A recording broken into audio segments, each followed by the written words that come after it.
So we've talked about a bit about Paul's ministry, and let's get into Paul's letters, because Paul's letters are very much contextualized to their particular audiences. Why is, again, so important to study these and understand their context in which these letters were written? Yeah, I think that's absolutely right. Sometimes we think that Paul is writing to the same people and basically saying the same things on all his letters, and that's not true at all.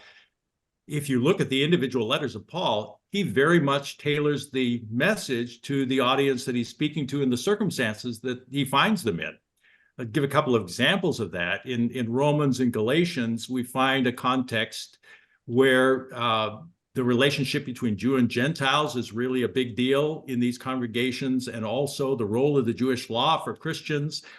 And so Paul talks a lot about the law, and he talks about our relationship with the law, and he talks about things like justification, righteousness by faith, things that really connect with the context that he finds in those churches. But in a letter like First Thessalonians, that language doesn't come up hardly at all.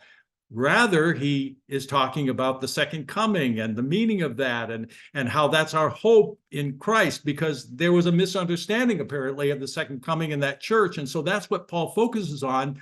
He's telling the same gospel story, but he's telling different aspects of that in order to really reach the audience that he's speaking to. In a letter like 2 Corinthians, he's apparently been accused by some false apostles who have had some influence of that church of being too weak to be a real apostle of Jesus Christ.